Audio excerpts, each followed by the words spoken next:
Il y a une couleur dans la nature que l'énergie négative ne supporte pas. Les moines de l'Inde ancienne le savaient, les guérisseurs d'Afrique le savaient, les sages de chaque civilisation, séparés par des océans et des siècles, sont arrivés à la même conclusion. Le jaune doré du curcuma. Ce n'est pas une coïncidence si cette épice est considérée sacrée dans presque toutes les traditions spirituelles du monde. Ce n'est pas une coïncidence si les temples les plus anciens en sont couverts. Cette poudre vibre à une fréquence que la malédiction, l'envie et le mauvais œil ne peuvent tout simplement pas pénétrer. Et la façon dont vous l'utilisez va vous surprendre. Pas dans votre nourriture, pas en boisson, sur vos mains. Car vos mains sont le premier point de contact entre vous et le monde extérieur. Et si le monde extérieur vous envoie du poison déguisé en sourire, vos mains sont les premières à le recevoir. Maintenant, restez avec moi, parce que ce que je vais partager aujourd'hui va bien au-delà d'un simple rituel. Ce que vous allez comprendre, c'est pourquoi votre vie semble parfois bloquée par une force invisible que vous ne pouvez ni nommer ni combattre. Et surtout, vous allez comprendre comment y mettre fin. La plupart des gens traversent leur vie entière sans réaliser quelque chose de fondamental. L'énergie n'a pas besoin de mots pour voyager. Elle n'a pas besoin de gestes. Elle n'a même pas besoin de proximité physique. Quand quelqu'un vous regarde avec envie, quand quelqu'un observe votre bonheur et ressent dans son ventre cette torsion amère du ressentiment, cette émotion ne reste pas enfermée dans son corps. Elle sort, elle voyage, elle cherche une cible. Et la cible, c'est vous. Vous pensez peut-être que je parle de superstition, que ces choses n'existent pas dans un monde moderne. Mais laissez-moi vous poser une question simple. Avez-vous déjà marché dans une pièce et immédiatement senti que quelque chose n'allait pas? Personne ne vous a rien dit, personne n'a crié, mais l'air était lourd, votre corps s'est contracté, vous avez voulu partir. Qu'est-ce que c'était? Ce n'était pas votre imagination, c'était de l'énergie. Vous l'avez capté. Et si vous pouvez capter l'énergie d'une pièce en 1 seconde, imaginez ce que vous captez chaque jour, de chaque personne, dans chaque interaction, à travers vos mains. Chaque poignée de main, chaque contact, chaque objet qu'on vous tend, chaque porte que vous ouvrez après quelqu'un d'autre. Vos mains reçoivent tout, et elles gardent tout. Voilà pourquoi certaines traditions anciennes interdisaient de manger avec les mains sans les avoir d'abord purifiées. Pas par hygiène physique, par hygiène énergétique. Parce que les anciens comprenaient une vérité que la science moderne commence à peine à effleurer. Vos mains sont les extensions directes de votre champ vital. Ce qui entre par vos paumes entre dans votre système. Et quand ce qui entre est de l'envie, de la jalousie ou de la malveillance, cela agit comme un virus silencieux. Vous ne le voyez pas, vous ne le sentez pas tout de suite, mais lentement, vos projets commencent à échouer, votre sommeil se détériore, vos relations deviennent tendues sans raison, vous vous sentez lourd, fatigué, comme si vous portiez un poids qui n'est pas le vôtre. Et vous avez raison, ce poids n'est pas le vôtre. Il vous a été donné, déposé sur vous, couche après couche, par des regards envieux, par des pensées amères, par des sourires qui cachent des lames. Maintenant, voici ce que la plupart des gens ne comprendront jamais. L'univers ne répond pas à ce que vous voulez, il répond à ce que vous êtes. Et si vous portez sur vous l'énergie de la malédiction des autres, devinez ce que l'univers voit quand il vous regarde. Il ne voit pas votre potentiel, il ne voit pas vos rêves, il voit la fréquence que vous émettez. Et cette fréquence est polluée, contaminée par ce que les autres ont projeté sur vous. Alors l'univers répond en conséquence. Il vous envoie des obstacles, des retards, des portes fermées, non pas parce qu'il vous punit, mais parce qu'il reflète ce que vous portez. C'est la loi la plus fondamentale de l'existence, le miroir. Votre réalité extérieure est toujours le reflet de votre état intérieur. Et si votre état intérieur est contaminé par l'énergie que d'autres ont déversée en vous, votre réalité extérieure va le montrer. Voilà pourquoi vous pouvez travailler dur, prier, méditer et ne rien voir changer. Le problème n'est pas votre effort. Le problème est que vous construisez sur un terrain empoisonné. Et tant que ce terrain n'est pas nettoyé, rien de ce que vous plantez ne pourra pousser. C'est ici que le curcuma entre en jeu, et pas de la façon dont vous pensez. Le curcuma n'est pas magique, au sens où les gens entendent la magie. Il ne va pas transformer votre vie comme une baguette. Ce n'est pas un tour de passe-passe. Le curcuma est un conducteur de fréquence. Dans la physique de l'énergie, chaque substance naturelle vibre à une certaine fréquence. Le sel, par exemple, vibre à la fréquence de la neutralisation. Il absorbe et annule. C'est pourquoi tant de traditions utilisent le sel pour le nettoyage. Mais le curcuma fait quelque chose de différent. Il ne se contente pas de neutraliser, il repousse. Il crée un champ de fréquence autour de la surface où il est appliqué, qui rend impossible l'adhérence des basses vibrations. C'est pour cela que les moines en Inde enduisent les seuils des temples de pâte de curcuma, pas pour la couleur, pour la barrière vibratoire. Rien de négatif ne peut traverser cette ligne dorée. Et quand vous appliquez cette même substance sur vos mains, vous créez cette barrière exactement là où elle est le plus nécessaire, à la porte d'entrée de votre être. Je vais maintenant vous donner la technique exacte. Écoutez attentivement, car chaque détail compte. Ce n'est pas la poudre seule qui agit, c'est la poudre combinée avec votre intention.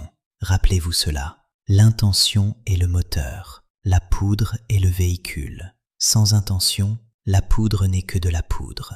Voici ce que vous allez faire. Prenez une cuillère à café de curcuma en poudre, du curcuma pur, naturel, pas un mélange d'épices. Placez-le dans un bol. Ajoutez une pincée de sel de mer, pas du sel de table raffiné, du sel de mer ou du gros sel. Le sel naturel, celui qui vient directement de la terre ou de l'océan. Ajoutez un peu d'eau tiède, juste assez pour former une pâte légère. Maintenant, avant de toucher cette pâte, fermez les yeux.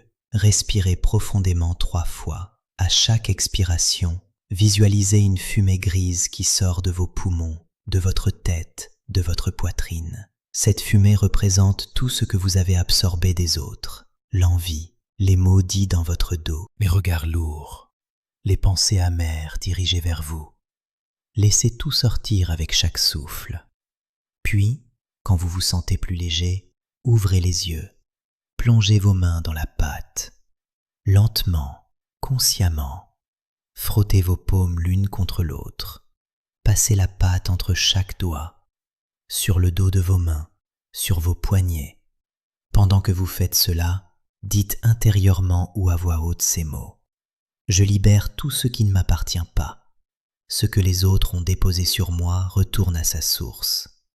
Mes mains sont propres, mon chemin est dégagé.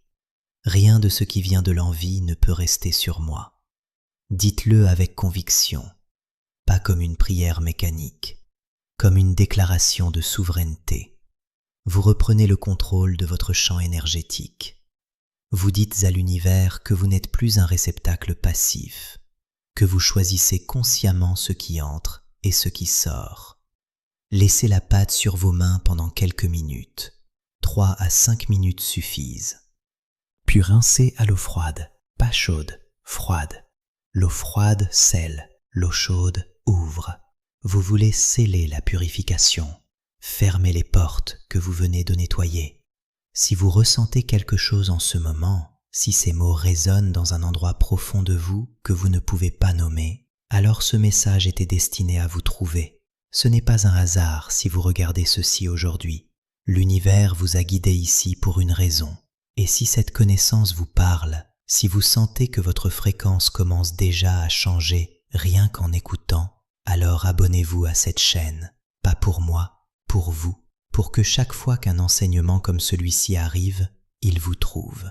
Parce que la protection spirituelle n'est pas un événement unique, c'est une pratique continue. Maintenant, laissez-moi vous donner un avertissement important. Et je vous en prie, ne sautez pas cette partie. Car c'est ici que la plupart des gens commettent l'erreur fatale. Quand vous commencez à nettoyer votre énergie, quelque chose va se produire. Les gens autour de vous vont réagir. Pas tous, mais certains. Ceux qui, consciemment ou inconsciemment, bénéficiaient de votre état affaibli. Vous voyez, l'envie est un lien. un cordon énergétique. Quand quelqu'un vous envie, il se connecte à votre champ et siphonne votre lumière, votre vitalité, votre chance. C'est pour cela que parfois, quand vous réussissez quelque chose, certaines personnes autour de vous tombent mystérieusement malades ou deviennent irritables, pas parce qu'elles sont méchantes, mais parce que le cordon d'envie qui les reliait à vous leur renvoyait une partie de votre énergie. Et maintenant que vous coupez ce cordon, elles sentent le manque. Alors, elles vont faire quelque chose de prévisible. Elles vont essayer de se reconnecter. Elles vont vous appeler plus souvent. Elles vont vous chercher. Elles vont vous faire des compliments excessifs. Ou au contraire, vous provoquer, vous critiquer, chercher n'importe quelle réaction émotionnelle de votre part. Parce que votre réaction émotionnelle est la porte par laquelle elles rentrent. Si vous réagissez avec colère, la porte s'ouvre. Si vous réagissez avec tristesse, la porte s'ouvre. Si vous réagissez avec culpabilité, la porte s'ouvre en grand. La seule réponse qui protège votre nettoyage, c'est la neutralité calme, pas la froideur, pas l'indifférence hostile. La neutralité calme, celle du lac qui ne bouge pas quand on jette une pierre dedans. Cette pierre coule, elle disparaît, la surface reste intacte. Soyez ce lac. Quand ils viennent vers vous avec leurs provocations ou leurs faux compliments, ne donnez rien. Souriez, restez aimable, mais gardez votre centre. Ne leur offrez pas l'accès à votre monde intérieur. C'est la partie la plus difficile de tout ce processus. Le nettoyage physique est simple. La pâte, les mains, les mots. 5 minutes. Mais le nettoyage comportemental, celui où vous apprenez à ne plus ouvrir les portes que vous venez de fermer, celui-là demande de la vigilance, de la conscience et de la répétition. Pratiquez ce rituel chaque matin pendant 7 jours consécutifs, pas un jour de moins. 7 jours. Pourquoi 7? Parce que dans la mécanique de l'énergie, 7 est le nombre du cycle complet. 7 chakras, 7 jours de création dans presque toutes les cosmologies, 7 notes dans la gamme musicale qui créent toute l'harmonie du monde. En 7 jours de nettoyage conscient, vous ne faites pas que retirer les couches de négativité. Vous reprogrammez la mémoire de vos mains. Vous leur apprenez à rejeter automatiquement ce qui ne vous appartient pas. Après ces 7 jours, vous pouvez réduire la pratique à 1 fois par semaine. Le vendredi soir, idéalement, pour nettoyer tout ce que la semaine a déposé sur vous avant d'entrer dans le repos du week-end. Et il y a une chose supplémentaire que je veux partager avec vous, quelque chose que je n'enseigne pas souvent parce que les gens ne sont pas toujours prêts à l'entendre. Mais vous êtes encore là, vous êtes restés jusqu'ici, donc je crois que vous êtes prêts. L'envie des autres ne peut vous atteindre que si, quelque part en vous, il existe une fréquence correspondante. Je ne dis pas que c'est votre faute, écoutez bien, ce n'est pas votre faute. Mais il y a une différence entre la faute et la responsabilité. Vous n'êtes pas responsable de ce que les autres projettent, mais vous êtes responsable de ce que vous laissez entrer. Et parfois, l'envie des autres nous atteint parce qu'une partie de nous doute de sa propre valeur. Une partie de nous se demande si nous méritons vraiment ce que nous avons, si notre bonheur est légitime, si notre succès va durer. Ce doute intérieur est comme une fissure dans un mur. Le mur peut être épais, solide, magnifique, mais s'il y a une fissure, l'eau finit par entrer. L'envie des autres est cette eau. Votre doute sur vous-même est cette fissure. Alors, pendant que vous nettoyez vos mains avec le curcuma, nettoyez aussi votre esprit de ce doute. Dites-vous, non pas comme un espoir, mais comme une vérité absolue. Je mérite ce que j'ai. Je mérite ce qui vient. Ce que je construis est protégé. Personne ne peut prendre ce qui m'appartient par droit divin. Ceci n'est pas de la pensée positive. Ce n'est pas de l'autosuggestion naïve. C'est de l'alignement fréquentiel. Quand votre conviction interne vibre à la même fréquence que votre réalité extérieure, il n'y a plus de fissure, plus de porte d'entrée.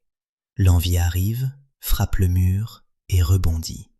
Elle retourne à son envoyeur, non pas comme une punition, mais comme une loi physique.